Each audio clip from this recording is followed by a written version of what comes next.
Oke teman-teman, jadi kita mulai aja tutorial cara mengecek zonasi tata kota atau rencana kota dari Provinsi DKI Jakarta. Pertama-tama, websitenya yang kita harus perhatikan ini adalah jakarta1.jakarta.go.id.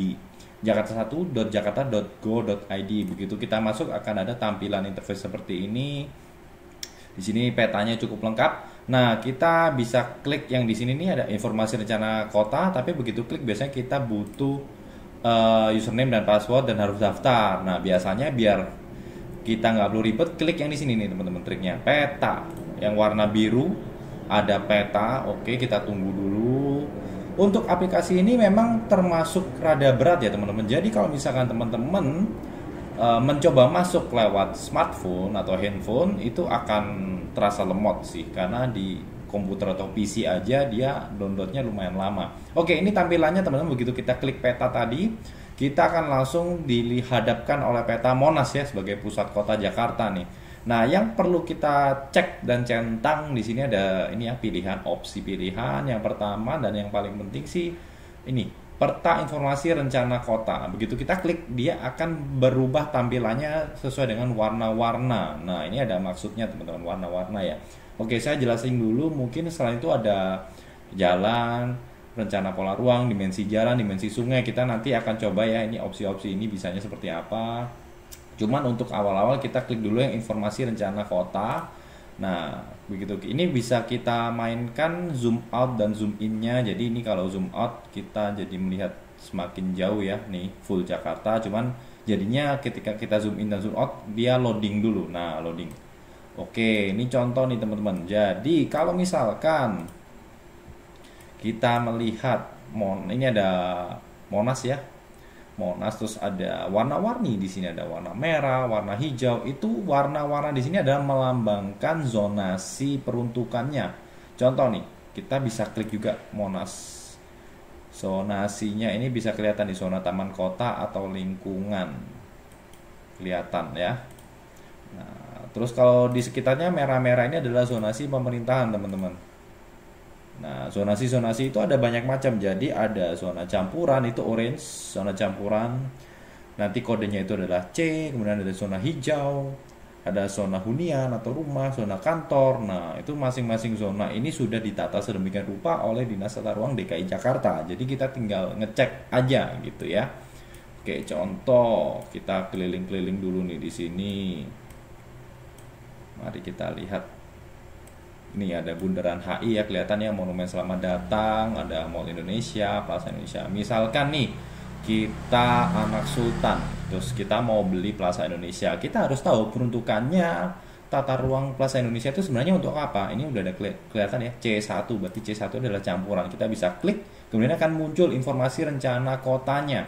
Dia ada kode blok, subzona C1 ya. C1 adalah zona campuran, ada C1, C2, C3 dan seterusnya. Kemudian yang penting lagi zonasinya ini. Zonasinya adalah zonasi campuran.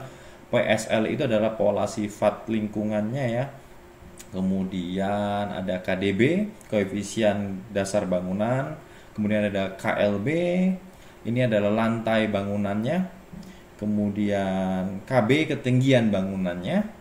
Jadi KLB ini koefisien lantai bangunan. Kalau kita mau ngecek ketinggian dari yang KB ini ya teman. Jadi kalau misalkan teman-teman beli lokasi di PI nih contoh ya, PI teman-teman bisa bangun sampai 48 lantai. Terus KDH itu koefisien dasar hijau, kemudian KTB itu adalah koefisien tapak basement. Nah, ini kita bisa perbesar teman-teman. Mungkin untuk eh, informasi lebih jelas mungkin saya bikin video baru ya karena bakalan panjang banget sih. Saya akan tunjukkan secara simpel aja. Kita klik bagian ini ya, bisa diperbesar sekali lagi.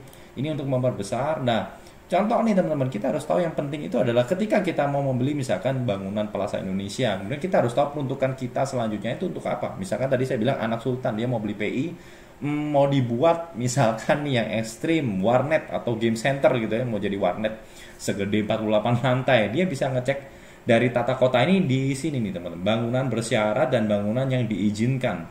Jadi kalau bangunan yang diizinkan itu udah pasti boleh teman-teman, udah pasti boleh selama memang memenuhi kriteria ya. Ada tanda kutipnya, rumah flat, mati jompo, kemudian ada toko pertokoan, SPBU, biro perjalanan, bla bla bla. Nih. Oh, ini ada warnet dan game center. Nah, berarti kalau misalkan anak sultan itu mau beli lokasi tanah di Plaza Indonesia dan mau bikin warnet ke depannya, untuk pengurusan izinnya itu udah pasti bisa. Karena sesuai dengan zonasi tata kotanya, gitu teman-teman. Nah, kita bisa ngeliat ini dengan cara seperti tadi ya, kita tinggal klik, cari alamat tempat kita, incar suatu properti atau tempat rumah kita sekarang, kita klik zonasinya mereka. Nah, ini bisa kelihatan. Jadi di daerah situ bisa bikin rumah sangat kecil, rumah besar, hampir lengkap karena zonasinya campuran. Oke, kita tinggalkan dulu. Contoh, kalau misalkan ini kuning itu adalah zona hunian atau rumah, teman-teman. Kita klik.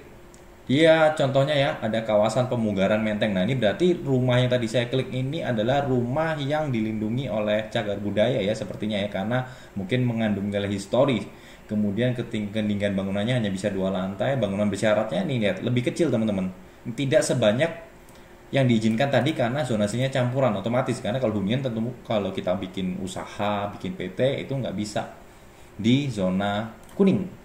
Jadi pertanyaannya, kalau misalkan kita mau bikin ruko, kemudian kita mau bikin kantor, perlu bikin izin domisili untuk PT-nya, apakah bisa di zona hunian? Jawabannya nggak bisa, karena seharusnya menurut tata kota zonasinya itu adalah zonasi K, kantor, atau di zona campuran. Ini masih bisa untuk perdagangan dan jasa. Jadi zonasi-zonasi ini ada banyak warna dan arti ya teman-teman. Ada untuk zonasi industri itu sendiri, ada zonasi untuk pergudangan sendiri. Kemudian yang coklat-coklat itu nanti itu untuk sosial, jadi mungkin untuk tempat ibadah, rumah sakit nih contohnya. Zona prasarana dan pendidikan ya, sosial ini bisa. Kita bisa, kalau kita udah hafal, kita lihat dari warnanya aja udah ketahuan. Oke, nah sekarang mungkin kita sambil belajar praktis aja. Contoh nih, kalau misalkan kita mau beli sebuah properti, kita harus tahu tuh properti itu aman gak secara zonasi. Contoh amannya dari apa nih? Yang pertama dari rencana jalan. Contoh saya coba cari daerah Rawabelong ya, yang saya udah tahu sih, yang sudah saya kuasain itu Rawabelong. Ini Rawabelong Raya itu adalah Binus, teman-teman. Binus Anggrek ya, daerah Binus Anggrek. Nah, ini sepanjang ini adalah Rawabelong Raya. Saya udah tahu karena udah pernah ngecek. Jadi di Rawabelong Raya itu ada pelebaran jalan ternyata. Jadi kalau misalkan teman-teman beli properti di Rawabelong Raya tanpa tahu rencana kotanya itu gawat teman-teman. Karena teman-teman harus tahu benar bahwa di sepanjang Rawabelong itu akan ada pelebaran jalan. Cara melihatnya begini ya teman-teman. Teman-teman bisa masukin alamatnya. Tadi saya udah masukin Rawabelong. Nah, nanti teman-teman zoom sampai lokasi yang teman-teman inginkan. Misalkan nih di sini nih, saya mau cek ya di daerah sini Rawabelong, ini Jalan Syahdan, ini Binus Syahdan, oke. Terus teman-teman klik peta informasi rencana kota. Nah, kan kelihatan nih muncul antara zonasinya. Kemudian untuk rencana pelebaran jalan, kalau teman-teman perhatikan akan ada perubahan dari yang sebelumnya saya nggak pakai klik ini. Lihat ya teman-teman ya di daerah sini ya, jalannya ya. Ini adalah jalan yang existing sekarang. Jadi jalannya sekarang ada lebarnya segini. Tapi begitu nanti kita klik rencana tata kotanya, boom. Ternyata dari jalan yang hanya segini itu akan ada rencana pelebaran jalan sepanjang ini, teman-teman. Nah, inilah yang harus teman-teman tahu ketika teman-teman membeli sebuah properti. Kalau ada rencana pelebaran jalan, harus bagaimana? Tetap nggak apa-apa. Cuman nanti ketika teman-teman membangun bangunan baru, IMB-nya itu akan kelihatan planning pelebaran jalan sehingga teman-teman bangunannya akan lebih mundur dari biasanya. Jadi kalau teman-teman perhatikan Binus ya, Binus itu dia udah mundur jauh dari jalan Rawabelong karena ya sesuai dengan rencana tata kota seharusnya memang di situ bangunannya bolehnya. Seperti itu. Kita lihat lagi. Nah, ini ada rencana pelebaran jalan. Syahdan pun juga ada rencana pelebaran jalan. Teman-teman bisa klik nih garis rencana jalan. Garis rencana jalan diklik. Nah, ini akan ada kadang-kadang ada beberapa jalan yang belum jadi dan akan ditembusin. Nah, itu berarti harusnya rencananya akan ada penggusuran lahan, pembelian lahan oleh pemerintah untuk dijadikan jalan. Kalau ada pertanyaan berapa besar sih jalannya, berapa panjang kita kena, kita bisa klik di sini garis dimensi jalan, teman-teman. Kita klik. Nah, jadi seharusnya jalan Rawabelong itu nantinya lebar jalannya adalah 26 meter. Gitu ya, teman-teman. Kalau sekarang kita ke sono sih harusnya nggak sampai 26 meter. Nah, itu artinya akan ada pelebaran ke kiri dan ke kanan nantinya. Kalau rencananya propertinya berapa meter tuh mungkin bisa dilihat dari sertifikat masing-masing. Itu nanti kadang-kadang ada sertifikat udah masukin jumlah terkena pelebaran jalannya. Contoh Syahdan, ini Syahdan seharusnya 18 meter nih teman-teman nih jalannya. Bayangin aja kalau sekarang kita ke sana kan 2 mobil udah mepet. Itu contohnya. Oke, kan yang biasanya kita perlu perhatikan. Nah, ini penting juga. Kita misalkan beli sebuah properti atau tanah, kita harus tahu apakah tanah itu bukan tanah milik pemerintah atau jalur hijau. Nah, ini menarik nih jalur hijau. Jadi jangan sampai kita beli tanah itu begitu kita cek zonasinya ternyata jalur hijau atau zona hijau. Jadi kalau misalkan zona hijau itu otomatis kita nggak bisa bangun sebenarnya gitu ya. Cara paling gampang misalkan nih kita ini random aja, misalkan perumahan KFT ini di Cengkareng. Ini kan ada warna hijau, itu hijau adalah jalur hijau. Ternyata misalkan rumahnya di sini nih ada rumah dijual. Nah, begitu teman-teman cek ternyata jalur hijau. Nah, ini teman-teman harus waspada gitu. Karena seharusnya peruntukannya adalah jalur hijau. Jadi ada kemungkinan akan digusur di masa depan. Contoh lagi misalkan kita cari lagi yang warna hijau. Nih contohnya nih di Taman Palem nih ada nih hijau 7 nih, zona hijau rekreasi. Jadi ini mungkin nggak tahu ya bisa taman kota atau apa, tapi kalau misalnya ternyata ada bangunan di sini, rumah, tanah yang dijual, teman-teman harus benar-benar perhatikan dan cek benar apakah itu memang sesuai gitu.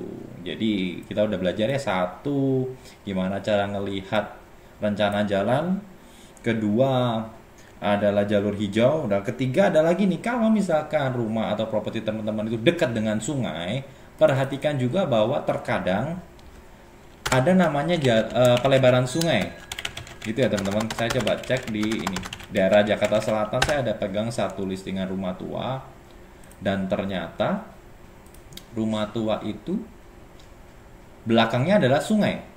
Nah, kita bisa cek juga, klik lagi ya kayak tadi nih, ini kelihatan nih teman. Jadi rumah yang saya pegang itu listingannya di Jalan Buncit Persada Jakarta Selatan. Di belakang sini itu adalah aliran sungai. Saya lupa nama sungainya, Sungai Pesanggerahan mungkin ya.